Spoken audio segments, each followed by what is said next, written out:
তিনি বলেন সুম্মা বিখিলাফাতিন ওয়া রাহমা, এরপরে হবে খেলাফত এবং দয়া। নেতৃত্ব চলবে খেলাফতের ভিত্তিতে, দয়ার ভিত্তিতে।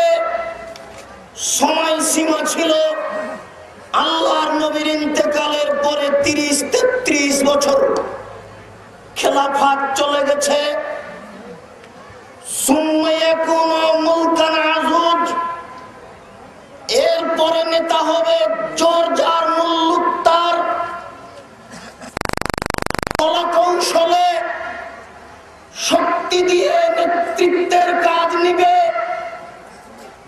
আল্লাহর নবী বলেন সুম্মা ইয়াকুন, এরপরে হবে ওয়াতুবন ওয়া ফাসাদান ফিল আরদ, জমিনে মারামারি করে, জমিনে বিপর্যয় সৃষ্টি করে, হইচই করে, পয়সার বিনিময়ে, কলা কৌশলে, দাম্ভিকতায় এইভাবে মানুষ নেতৃত্বের কাজ নেবে।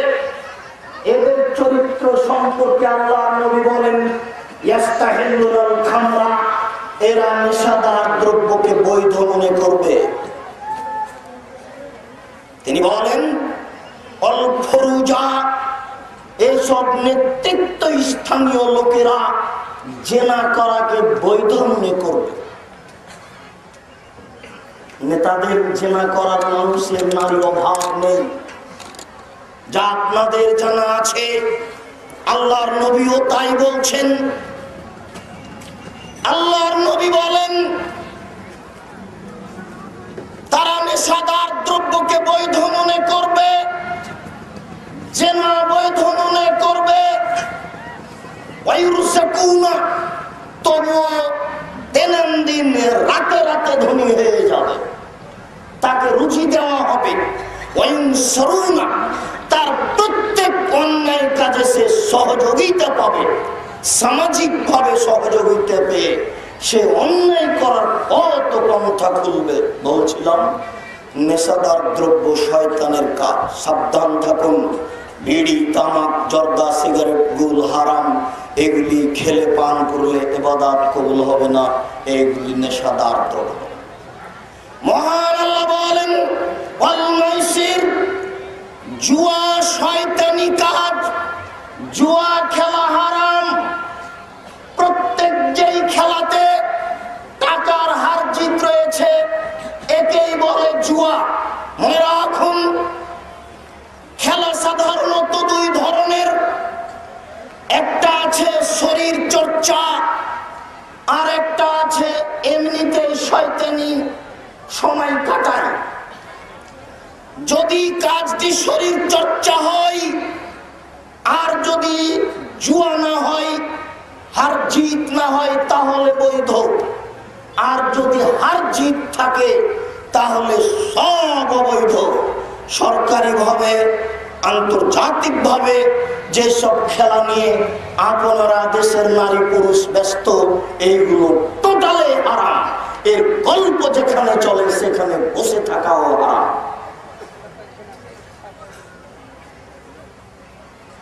বলছিলাম আল্লাহর নবী বলেন লা ইয়াদখুলুল জান্নাহ, জান্নাতে যাবে না ওই কে মুদমিনুল খামরে, যে সর্বদা নেশাদার দ্রব্য পান করে। জান্নাতে যাবে না ওই যে কম্মার বলে আসো জুয়া খেলি। আশ্চর্য পাপ, ভাবাই যায় না। খেলিনি বললেই অপরাধী হই। আল্লাহর নবী বলছেন তুমি যদি কাউকে বলো আসো জুয়া খেলি, তাহলে আপনি অপরাধী, আপনাকে কাফারা দিতে হবে।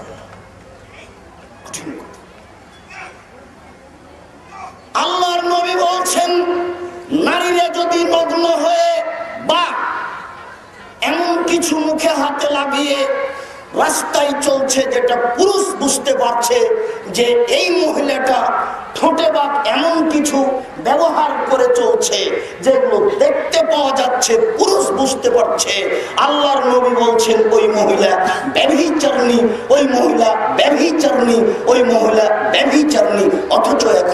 না করে, অপরাধ না করে এই অপরাধী যদি কাউকে বলে আসো জুয়া খেলি, তাহলে সে অপরাধী। খেলা তো পরের কথা। বড় অপরাধী, জুয়া খেলা হারাম। আবু হুরায়রা রাদিয়াল্লাহু তাআলা আনহু বলেন, রাসূল সাল্লাল্লাহু আলাইহি সাল্লাম বলেছেন, মান লাইবা নারদেশির, কেউ যদি চৌসার, ছক্কা, লুডু, দাবা, পাঞ্জা, ক্যারমবোর্ড, আপনার তাস, এই যত খেলা আছে এসব খেলায় অংশগ্রহণ করে, ফাদ খেলা ইয়াদাহু ফি লাহমে খিনজির ফি দামে খিনজির, তাহলে সে তার হাতখানাকে শুকুরের রক্তের মধ্যে ঢুকিয়ে দিল। মুসলিম শরীফ।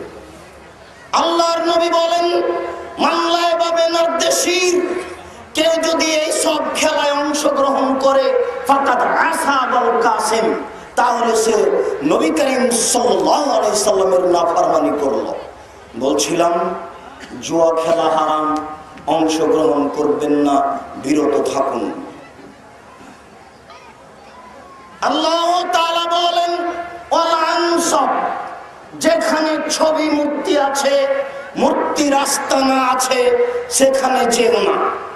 রাতের বক্তব্যে শুনেছি ছবি মূর্তির ব্যবস্থাপনা হারাম, শোকেজে মূর্তি সাজিয়ে রাখা হারাম। ছেলে মেয়ের জন্য এই মূর্তি কিনে নিয়ে এসে বাড়িতে সাজিয়ে রাখা হারাম। যে বাড়িতে মূর্তি থাকে সেই বাড়িতে ফেরেশতা প্রবেশ করেন না, এ কথাই ঠিক। আল্লাহর নবী বলেছেন, লা তাদখুল মালায়েকাতু বাইতান ফিহা সূরা, ওই ঘরে ফেরেশতা প্রবেশ করেন না যে ঘরে ছবি মূর্তি থাকে। যেই ঘরে পেপার ফেলে রেখেছেন, পেপারে ছবি আছে। যেই ঘরে বই ফেলে রেখেছেন, বইয়ের উপরে ছবি আছে।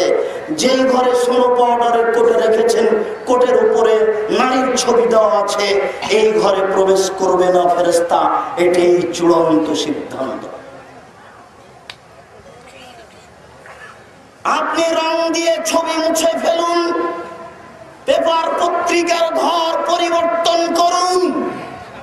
যে ঘরে ছবি মূর্তি থাকে সেই ঘরে ফেরেশতা প্রবেশ করেন না। আয়েশা রাদিয়াল্লাহু তাআলা আনহা বলেন, আল্লাহর নবী এক সফর থেকে এসে বাড়িতে ঢুকছিলেন, দরজায় থেমে গেলেন, ভিতরে আসছেন না। এই তো কারাহাতান ফি ওয়াজহিহি, মুখে আমি দেখতে পাচ্ছি তিনি আমার উপরে রাগ করেছেন। আমি বললাম, আমানতু বিল্লাহি ওয়া রাসূলিহি আতুবু ইলাল্লাহি ওয়া রাসূলিহি, আমি আয়েশা আল্লাহর নিকটে ফিরে যেতে চাই, আমি আল্লাহর নবীর আদেশ মানতে চাই। বুঝলাম না অপরাধ কি করেছি, ভিতরে আসছেন না কেন? ভুল থাকলে বলুন, মুখখান ভারী ভারী লাগছে, ভিতরে আসছেন না। আল্লাহর নবী বলছেন, আয়েশা লেমা ইস্তারাইতে হাযা, এই চাদর তুমি কেন কিনেছো? চাদরটা কিনে তিনি রেখেছিলেন সাজিয়ে, যাতে ছবি ছিল, চাদরে ছবি ছিল। আয়েশা তুমি এটা কেন কিনেছো? আপনার জন্য তো কিনেছি, এটা বিছিয়ে দেবো, আপনি বসবেন, আপনার সুবিধায় কিনেছি। আল্লাহর নবী বললেন, আয়েশা শোনো, ইউযাবুনা ইয়াউমাল কিয়ামাল মুসাব্বিরিন, বিচারের কাঠগড়াতে সবচেয়ে কঠিন ও ভয়াবহ দৃষ্টান্তমূলক শাস্তি দেওয়া হবে যারা ছবি মূর্তি তৈরি করছে তাদের। আয়েশা শোনো, যেই ঘরে ছবি মূর্তি থাকে সেই ঘরে ফেরেশতা প্রবেশ করে না। আয়েশা শোনো, পৃথিবীতে যত মানুষ ছবি মূর্তি তৈরি করছে, বিচারের কাঠগড়াতে তাকে পেটিয়ে সব ছবি মূর্তিতে আত্মা দিতে বাধ্য করা হবে। দেশের নেতা নেত্রী, শুধু বাংলাদেশ বলে নয়, পৃথিবীর যত মানুষ কিয়ামত পর্যন্ত নেতা নেত্রীর ছবি তৈরি করবে, মূর্তি তৈরি করবে, যারা তৈরি করেছে, যাদের অনুপ্রেরণায় তৈরি হয়েছে, তাদেরকে বিচারের কাঠগড়াতে পেটিয়ে বলা হবে যে তুমি এতে আত্মা দাও। কেউ আত্মা দিতে সক্ষম হবে না। নিজে থেকে বিপদ টেনে নিন না, বাপের ছবি সুন্দর করে সাজিয়ে বাড়িতে দেওয়ালে সাজিয়ে রাখেন না, আপনি অভিশপ্ত সন্তান। যেই ছেলে পিতার ছবি সম্মান করে সাজিয়ে রেখেছে, অ্যালবামে রেখেছে, অভিশপ্ত সন্তান। সেই সন্তান হলে সন্তানের পরিচয় দিন সালামের শেষে, সলাতের মধ্যে সালামের শেষে যে কোনো জায়গাতে বলুন রব্বির হামহুমা কামা রব্বায়ানি সাগীরা। প্রতিপালক আমার পিতা মাতাকে দেখো, তুমি আমাকে বাল্য অবস্থায় যেভাবে দেখেছিল। রব্বিক ফিরলি বলে বলে দাইয়া বলে মান দাখালা বাইতে মুমিনান। প্রতিপালক তুমি আমাকে ক্ষমা করো, আমার পিতা মাতাকে ক্ষমা করো। আল্লাহুম্মা ফিরলি আবি ওয়ারফা দারজাতাহু ফিল হাদিন ওয়াবসালাহু ফি কবরিহি ওয়া নাব্বির লাহু ফিহি।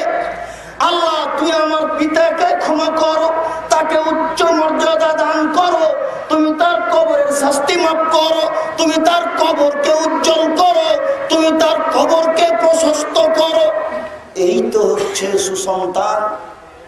যে সন্তান পিতার ছবি মায়ের ছবিকে সুন্দর করে সাজিয়ে রেখেছে ও অভিশপ্ত সন্তান। বলছিলাম মহান আল্লাহ বলেন ছবি মূর্তির আস্তানায় যায় না। মহান আল্লাহ বলেন আজলাম লটারি ক্রয় করো না, লটারি হারাম। যদি লাগে যায় তাহলে 40 লক্ষ টাকা। 10 টাকা দিয়ে লটারি কিনে তওবা করা ছাড়া এই পাপ ক্ষমা হবে না।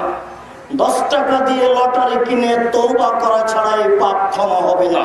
10 টাকা দিয়ে লটারি করে যদি হজ করে আসেন আর এর জন্য পৃথকভাবে অনুতপ্ত সহকারে যদি ক্ষমা না চান, আজীবন ইবাদত করলেও এই 10 টাকার বিনিময়ে লটারি করার পাপ ক্ষমা হবে না। পৃথকভাবে বলতে হবে আমি অপরাধী, 10 টাকা দিয়ে লটারি ক্রয় করে বড় গুনাহ করেছি, অনুতপ্ত সহকারে তোমার দরবারে বলছি আর কোনোদিন লটারি ক্রয় করব না, তুমি আমাকে ক্ষমা করো, তোমার দরবারে ক্ষমা ভিক্ষে চাই।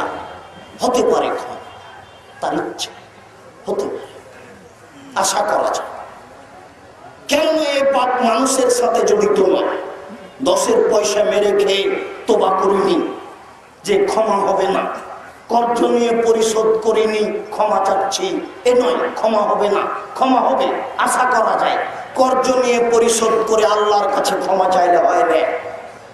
যার কাছে কর্জ নিয়েছি ক্ষমা সেখানে আছে, গিবাত করে আল্লাহর দরবারে ক্ষমা চাইলে ক্ষমা হয় না। যার গিবাত করেছি ক্ষমা সেখানে আছে, এই পাপে ক্ষমা হতে পারে। আপনি এরূপ কাজ করলে তোবা করে বেঁচে থাকুন। আল্লাহ আপনাকে তৌফিক দান করুন। আল্লাহুম্মা সাল্লি আলাইহি আল্লাহুম্মা বারিক আলাইহি।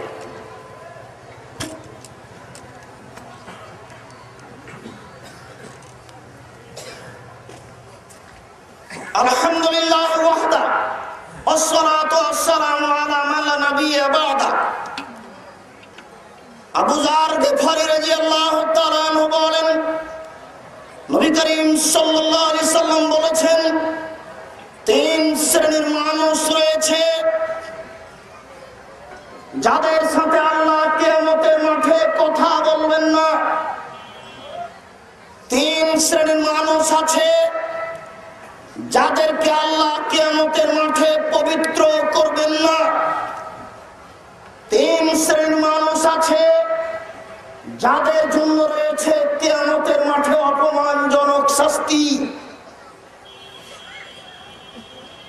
তার 1 নম্বর অপরাধী হচ্ছে আল মুসবিল, জেনে শুনে সজ্ঞানে জেনে বুঝে টাকনোর নিচে পায়জামা প্যান্ট লুঙ্গি রাখা।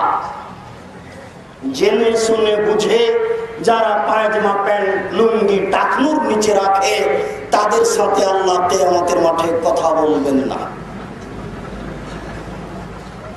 ওয়াল মান্নান, যারা খোটা দেয়, কর্জ দিয়েছিলেন 10,000 টাকা, আমি উপকৃত হয়েছি, একটু সুবিধা আপনার হলো না, চট করে বলে বসলেন এই তো সেদিন 10,000 টাকা দিয়েছিলাম, ভুলে গেলেন।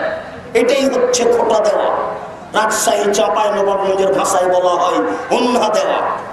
সাবধান, 3 শ্রেণীর মানুষের সাথে আল্লাহ কথা বলবেন না। তার 1 শ্রেণীর মানুষ হচ্ছে যারা খোটা দেয়। আল্লাহর নবী বললেন, আল মুনাফিকু সিলআতাহু বিল হালাফিল কাযিব, মিথ্যা কথা দিয়ে ব্যবসা করে যারা, মালিকের কাছ থেকে কিনেছিলেন কাপড়, মিথ্যা কথা দিয়ে বিক্রি করছেন কাপড়, মিথ্যা কথা দিয়ে কসম করে, মিথ্যা কসম করে কাপড় বিক্রি করছেন, আল্লাহ আপনাকে বিচারের কাঠগড়াতে ক্ষমা করবেন না। আগে আপনি ক্ষমা চেয়ে নিন। নেহায়াত অন্যায়, লাভ আপনি 100 টাকার জায়গায় 200 টাকা করেন, তাতে আসে যায় না চলন্ত বাজারে, কিন্তু মিথ্যা কসম করে ধোঁকা দিয়ে ফাঁকি দিয়ে কাপড় বিক্রি করবেন। আল্লাহর নবী বলেন, 3 শ্রেণীর মানুষের সাথে আল্লাহ কিয়ামতের মাঠে কথা বলবেন না। 3 শ্রেণীর মানুষের সাথে আল্লাহ কিয়ামতের মাঠে কথা বলবেন না। তাদের আল্লাহ পবিত্র করবেন না, তাদের আল্লাহ পবিত্র করবেন না। তাদের জন্য রয়েছে অপমানজনক কষ্টদায়ক শাস্তি। তার 1 শ্রেণীর মানুষ হচ্ছে মালিকুন কাযযাব, মিথ্যুক দায়িত্বশীল, যে যেখানে দায়িত্বে আছেন, headmaster, principal, vice chancellor, chairman, member, MP, মন্ত্রী, প্রধানমন্ত্রী, যে যেখানে দায়িত্বে আছেন, তারা যদি তাদের দায়িত্বে মিথ্যা কথার আশ্রয় নিয়ে জনগণের সেবা করে, আল্লাহর নবী বলেছেন 7 শ্রেণীর মানুষের প্রতি আল্লাহ বিচারের কাঠগড়াতে বিশেষ ছায়া দিবেন। তার 1 শ্রেণীর মানুষ হচ্ছে ন্যায়পরায়ণ দায়িত্বশীল, ন্যায়পরায়ণ মন্ত্রী, এমপি, যারা সৎভাবে দায়িত্ব পালন করেছে, বিচারের কাঠগড়াতে তাদের বিশেষ মর্যাদা, যে মর্যাদা আপনি তাহাজ্জুদ পড়ে অর্জন করতে পারবেন না, হজ করে মর্যাদা অর্জন করতে পারবেন না। ওটা হচ্ছে ন্যায়পরায়ণ দায়িত্বশীলের ফল। দায়িত্বশীলতাও জনগণকে বুঝিয়ে নিজে বুঝে পালন করেছে। তাই তো আল্লাহর নবী বলেন, 3 শ্রেণীর মানুষের সাথে আল্লাহ কিয়ামতের মাঠে কথা বলবেন না। তার 1 শ্রেণীর মানুষ হচ্ছে মিথ্যুক দায়িত্বশীল, আর 1 শ্রেণীর মানুষ হচ্ছে শাইখুন জানিন, বয়স্ক ব্যভিচার। বেশি বয়সে জেনা করা, কম বয়সে জেনা বৈধ, এ কথা নয়। আল্লাহর নবী বলেন, আল বিক্র বিল বিক্রে জিলদুমিয়া ও তাগরিবু সানা, অবিবাহিত নারী পুরুষ যদি জেনা করে তাহলে তাকে 100 লাঠি পিটিয়ে এলাকা থেকে তাড়িয়ে দিতে হবে। তিনি বলেন, আস-সাইবু বিস-সাইবা রাজম, বিবাহিত নারী পুরুষ যদি জেনা করে তাহলে তাকে ঢেল দিয়ে, ইট দিয়ে, পাথর দিয়ে মেরে মেরে মেরে ফেলতে হবে। দেশের লাখো ভাবি বেঁচে থাকার সুযোগ নেই যারা দেবরের সাথে জেনায় লিপ্ত হয়েছে, লাখো দুলা ভাইয়ের বেঁচে থাকার সুযোগ নেই যারা সেলিকার সাথে জেনায় লিপ্ত হয়েছে, লাখো মানুষের বেঁচে থাকার সুযোগ নেই যারা কাজের মেয়ের সাথে জেনায় লিপ্ত হয়েছে, যারা পরকীয় প্রেমে জেনায় লিপ্ত হয়েছে, এদের বেঁচে থাকার সুযোগ নেই। বলছিলাম, কম বয়সে জেনা করা হালাল এ কথা নয়, কম বয়সে জেনা করা কম পাপ এ কথা নয়, তবে বেশি বয়সে জেনা করা মহাপাপ। ওতে আত্মীয় স্বজন অপমান হয়, দেশবাসী অপমান হয়, পরিস্থিতি খুব ঘোলাটে হয়ে যায়, ছেলে মেয়ে অপমান হয়, জাতি অপমান হয়, সমাজ কলুষিত হয়। আল্লাহর নবী বললেন, ওয়াইলুল মুস্তাকবির, গরিব গৌরবে, গরিব মানুষ গৌরবে। বাজারে গিয়ে পুঁটির মাছ কিনতে হবে, কিনেছে রুই মাছ, এ হচ্ছে গরিব গৌরবী। এ সংসার বুঝে না, এ অহংকার করে বাজার করেছে, এর সাথে আল্লাহ বিচারের কাঠগড়াতে কথা বলবেন না। 3 শ্রেণীর মানুষের প্রতি আল্লাহ জান্নাত হারাম করেছেন। 3 শ্রেণীর মানুষের প্রতি আল্লাহ জান্নাত হারাম করেছেন। আল্লাহর নবী বলেন, 3 শ্রেণীর মানুষ জান্নাতে যাবে না। তার 1 শ্রেণীর মানুষ হচ্ছে আল আক, পিতামাতার অবাধ্য চলে যারা, পিতামাতার অবাধ্য চলে যারা, তারা জান্নাতে যাবে না। তিনি বলেন, সর্বদা নেশাদার দ্রব্য পান করে যারা, তারা জান্নাতে যাবে না। তিনি বলেন, আর দায়ুফ, যে তার বাড়িতে বেহায়ার সুযোগ দিয়েছে, সেই জান্নাতে যাবে না। কে? আল্লাযী ইয়াকুরু ফি ফি আহলিহাল খাবাসা, যে তার বাড়িতে বেহায়াইর সুযোগ দিয়েছে। যখন আপনাকে দেখি তখন খুব ভালো মানুষ মনে হয়, 5 ওয়াক্ত সালাত আদায় করেন, হজ করেছেন, সবকিছুই সুন্দর, কিন্তু আপনার মেয়েকে যখন দেখি নগ্ন হয়ে স্কুল কলেজে যায়, জান্নাত হবে না, তাহাজ্জুদ পড়েও হবে না। জাতিকে আপনার মেয়ে পাপ করে, লাখো জনগণ ছাত্ররা আপনার মেয়েকে দেখে পাপ করে, জান্নাতের আশা করা যায় না। জোরে আমিন বললে আহলে হাদিস হওয়া যায় না, রাসূলের সুন্নাত অনুসরণ করলে আহলে হাদিস হওয়া যায়। বলছিলাম আল্লাহর নবী বলেছেন 3 শ্রেণীর মানুষ জান্নাতে যাবে না। তার 1 শ্রেণীর মানুষ হচ্ছে মুসাদ্দিকুন বিসসিহরি, যারা জাদুকে বিশ্বাস করে। যারা জাদুকে বিশ্বাস করে তারা জান্নাতে যাবে না। 3 শ্রেণীর মানুষ জান্নাতে যাবে না। তার 1 শ্রেণীর মানুষ হচ্ছে মুকাদ্দিবুন বিল কাদারে, যারা ভাগ্যকে অস্বীকার করে, ভাগ্যের মান বুঝে না, বলে চট করে এটাই করলে এটা হতো না, আরে এটা তোমার তাকদীরে আছে, এটা করলে এটা হবে না। মানে ছেলে যদি এই গাড়িতে উঠে না উঠে এই গাড়িতে উঠতো তাহলে অ্যাক্সিডেন্ট হতো না, তার বোকামি, এই গাড়িতে উঠেই তো দুর্ঘটনাটা ঘটলো। তাহলে আপনি ভাগ্যকে বিশ্বাস করেন না? আপনার ভাগ্যে যা আছে পূর্বে তাই ঘটবে। আপনার তাকদীরে আল্লাহ যে রুজি লিখেছেন সেই রুজি নির্ধারিত আপনার ভক্ষণ না হলে আপনার মরণ হবে না। আল্লাহর নবী বলেছেন, কারো যদি বয়স শেষ হয়ে যায় আর রুজি যদি এখনো বেশি বাকি থাকে তাহলে মরার সময় বেশি বেশি পাবে। আর যদি রুজি শেষ হয়ে যায়, বয়স বাকি থাকে, তাহলে দেখবেন শরবত খেয়ে পানি খেয়ে মাস মাস চলে যাচ্ছে, মানে রুজি শেষ হয়ে গেছে, হায়াত শেষ হয়নি। যার তাকদীরে যা রুজি আছে সে তা ভক্ষণ করবে।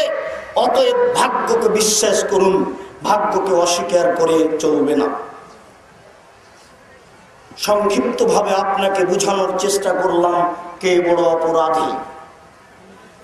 যদি সত্যিকারী এগুলো কাজের মধ্যে আমরা থেকে থাকি তাহলে আল্লাহর দরবারে বলি, প্রতিপালক, মানুষ আমরা ভুল হতে পারে, ভুল হওয়াই স্বাভাবিক। তোমার নবী বলেছেন, তুমিও বলেছ, যদি মানুষ ভুল না করত আরেকটা জাতি সৃষ্টি করতাম যারা ভুল করে ক্ষমা চাইবে, আমার কাছে ক্ষমা চাইবে, এটাই তো আমি চাই। লোকটা বলেছিল, বেটা আমি পৃথিবীতে সবচেয়ে বড় অপরাধী, আমি মারা গেলে আগুনে জ্বালিয়ে অর্ধেক ছাই পানিতে ফেলে দিও, অর্ধেক ছাই বাতাসে উড়িয়ে দিও। কেন? পৃথিবীতে আমি সবচেয়ে বড় অপরাধী, যদি আল্লাহ আমাকে ধরতে পারেন এত শাস্তি দিবেন, আর কাউকে এত শাস্তি দিবেন না। পিতা বুঝেছেন ছাই করে দিলে আল্লাহ ধরবেন না, তাই করলো ছেলেরা। বুখারী মুসলিমের হাদিস, পিতা মারা গেলে আগুন দিয়ে জ্বালিয়ে অর্ধেক ছাই পানিতে ফেলে দিল, অর্ধেক ছাই বাতাসে উড়িয়ে দিল। আল্লাহ বললেন, বাতাস ছাই জমা করে দাও। আল্লাহ বললেন, সমুদ্র ছাই জমা করে দাও। আদম সন্তান আল্লাহর আদেশ মানতে দেরি করে, কিন্তু বাতাস আদেশ মানতে দেরি করে না। আদম সন্তান বুদ্ধিমান সচেতন মানুষ, উন্নত মানের খাদ্য খায়, আল্লাহর আদেশ মানতে দেরি করে, কিন্তু সমুদ্র আদেশ মানতে দেরি করে না। হাতে হাতে সব জমা করে দিল। মানুষ তৈরি করে আল্লাহ বললেন, হেমা ফালতা হাজার, এই তুমি এটা করলে কেন? উত্তরটা শুনুন তো একটু। মিন খাশিয়াতিকা, তোমার ভয়ে করেছি। কি বুঝলেন? এই তুমি এটা করলে কেন? মিন খাশিয়াতিকা, তোমার ভয়ে করেছি। তাহলে বোঝা যাচ্ছে যে আল্লাহ যে আছেন এটাও আগে থেকে জানতো না, বুঝাতে পারছি না। বোঝা যাচ্ছে যে আল্লাহ যে আছেন এটা সে আগে থেকেই জানতো। পরের বাক্য শুনবেন, আরো আশ্চর্য, তুমি বেশি জানো। তুমি যে আমাকে বললে এ কাজ করলে কেন? আমি তো বললাম যে তোমার ভয়ে করেছি, তবে আমি তোমার ভয়ে করেছি কিনা এটা তুমি ভালো জানো। কথাটা বুঝতে পারলেন না? আল্লাহ যে সর্বশক্তিমান এ কথা তার জানা ছিল। এ কথা কি করে বলছে? আমি তো তোমার ভয়ে করেছি, আর এ কথা আমি তোমার সামনে বললাম, তবে বলি না বলি তুমি বেশি জানো যে আমি তোমার ভয়ে করেছি। তখন আল্লাহ বলছেন ঠিক আছে যাও, ক্ষমা করে দিলাম। দীর্ঘ সময় ধরে বক্তব্য শোনালাম, ভয় পেয়ে গেলেন। যা শুনলাম তাতে মনে হয় জান্নাত পাওয়া যাবে না, খুব কঠিন বলে মনে হচ্ছে। এই যে আশ্বাস দিয়ে দিলাম, আল্লাহ নবী আপনাকে আশ্বাস দিয়েছেন যে পাপকে স্বীকার করে ক্ষমা চান, ইনশাআল্লাহ ক্ষমা করে দিবে। একটু ক্ষমা চাইতে শিখুন, বলুন আস্তাগফিরুল্লাহ ওয়া আতুবু ইলাইহি। তোমার নিকটে ক্ষমা ভিক্ষা চাই, তোমার নিকটে ফিরে যেতে চাই। আস্তাগফিরুল্লাহাল্লাযী লা ইলাহা ইল্লা হুয়াল হাইয়্যুল কাইয়্যুম ওয়া আতুবু ইলাইহি। আর একটু আশ্বস্ত করে বলি, আল্লাহর নবী সুপারিশ করে জাহান্নাম থেকে জান্নাতে দিয়ে দিবেন। নেকির ভিত্তিতে মানুষ জান্নাতে চলে যাবে।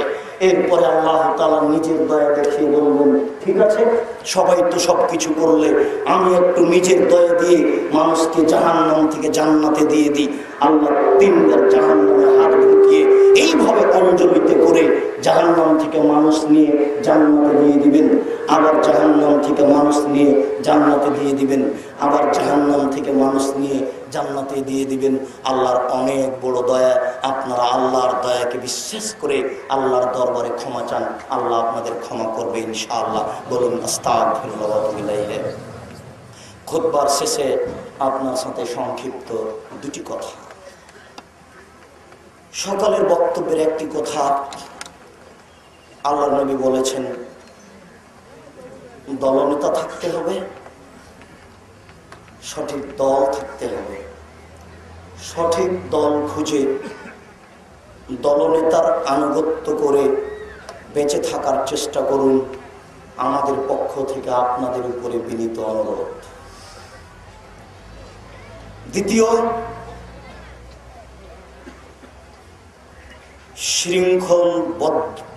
শৃঙ্খলমূলক জীবনযাপন করতে চাইলে দলবদ্ধ থাকা একান্ত জরুরি। আমরা আপনাদের অনুরোধ করে বলেছি, পৃথিবীতে, পাক ভারতে, বাংলাদেশে কোরআন এবং সহিহ হাদিস মেনে চলার একটাই প্ল্যাটফর্ম, একটাই ময়দান, সেটা হচ্ছে আহলে হাদিস আন্দোলন। এর বাস্তবতা দেখুন, যদি সত্যি তাই হয়, মানুষের ভিতরে কি হয়েছে এটা দেখা হবে না। আমি একজন মানুষ, আমার ভুল থাকতে পারে, আপনার সাথে আমার গন্ডগোল থাকতে পারে। আপনি দেখুন আমার আকীদা, আপনি দেখুন আমার আদর্শ। আমি যে আদর্শে চলি, যে আকীদায় চলি, সেটাই যদি ঠিক হয় তাহলে মেনে নেওয়া ভালো হবে। মর্মে আপনাদেরকে আমাদের সাথে যোগাযোগ রাখার জন্য আত্মাহারিক পত্রিকা পড়ার জন্য বিনীত অনুরোধ করছি। বিশেষ করে এলাকাবাসী যারা আছেন, আপনাদেরকে খাস করে বলছি, আপনাদের পাশে আমরা থাকি। সম্মানিত এলাকাবাসী, যেসব নারী পুরুষ এখানে এসেছেন, আপনাদের পাশে আমরা থাকি। আপনাদেরকে আমরা আশ্বস্ত করে বলছি, সত্যিকারে আমরা কোরআন হাদিস তদন্ত করে, গবেষণা করে, চিন্তা ভাবনা করে ইসলাম ধর্ম প্রচার করে থাকি। মর্মে আপনারা আমাদেরকে উপেক্ষা না করে যদি আমাদের কাছে আসেন, আমাদের পরামর্শ দিন, তাহলে আপনাদের জন্য ভালো হবে, আমাদের জন্য ভালো হবে। আমাদের বই পুস্তক পড়ে, আমাদের সাথে যোগাযোগ রেখে কোরআন এবং সহিহ হাদিস মেনে চলার চেষ্টা করুন। আমাদের পক্ষ থেকে আন্তরিকভাবে আপনাদের উপরে আকুল আবেদন। যেসব দায়িত্বশীল এখানে এসেছেন, সামাজিকভাবে যারা নেতৃত্ব স্থানীয় রাজশাহীবাসী, তাদের নিকটে বলতে চাই, এবং সরকারিভাবে যারা নেতৃত্বে আছেন, নেতৃত্ব দিচ্ছেন, তাদের নিকটে আমাদের জুমার খুতবার শেষ কথা, জাতিকে যদি স্কুল কলেজ করে দিতে না পারি, জাতিকে যদি রাস্তাঘাট করে দিতে না পারি, জাতিকে ধর্মের ব্যাপারে ফাঁকি দিব না, ধোঁকা দিব না। অতএব নেতৃত্ব স্থানীয় লোকজনকে বলছি, এবং সরকারিভাবে যারা দায়িত্ব পালন করছেন তাদের বলছি, সরকার আমাদেরকে সময় সাপেক্ষে ভুল বুঝলেও আমরা জঙ্গি তৎপরতায় কোনদিন প্রচার করি না, এটাকে আমরা বিশ্বাস করি না। নিজের আকীদা পরিবর্তন করে, জনগণের দেশবাসীর আকীদা পরিবর্তন করে, রাসূলের পদ্ধতিতে জীবিকা নির্বাহ করে আল্লাহকে সন্তুষ্ট করতে চাই, এটাই মৌলিক উদ্দেশ্য। বিশ্বাস করুন, এতে অন্তর থেকে বলছি, এতে কোনো স্বার্থপরতা নেই। এলাকাবাসী, অন্তর থেকে বলছি, বিশ্বাস করুন, এতে কোনো স্বার্থপরতা নেই। মর্মে ধর্মীয় ব্যাপারে আপনার মুসলিম ভাই হিসেবে আমাদেরকে দিন প্রচার করা যতদূর আপনাদের পক্ষে সুযোগ সুবিধা থাকবে আপনারা দেওয়ার চেষ্টা করবেন, এতে আমাদের অনুরোধ থাকছে। এই বলে আজকের খুতবার শেষ অংশে আল্লাহর দরবারে বলি, প্রতিপালক তুমি বড় দয়াবান, তুমি বড় রহমান, তোমার অনেক দয়া, তোমার অনেক রহমত, তুমি দয়া দিয়েই মানুষকে জাহান্নাম থেকে জান্নাতে দিতে পারো। অতএব তোমার অনেক দয়ার আশাধারী হয়ে, রহমতের আশাধারী হয়ে বলছি, আমাদের আত্মীয় স্বজন পিতা মাতা যারা মারা গেছে, তুমি তাদের কবরের শাস্তি মাফ করো আল্লাহ। আমরা যারা বাড়িতে হাসপাতালে অসুস্থ অবস্থায় আছি, তুমি তাদের আরোগ্য দান করো। যারা আমরা বেঁচে আছি, তুমি তাদেরকে তোমার রাসূলের পদ্ধতি অনুপাতে চলার তৌফিক দান করো। এই দাবি, এই দাওয়া, এই দোয়া তোমার দরবারে রেখে আজকের জুমার সংক্ষিপ্ত খুতবা এখানে শেষ করলাম। সাল্লাল্লাহু আলাইহি ওয়াসাল্লাম। আসসালামু আলাইকুম।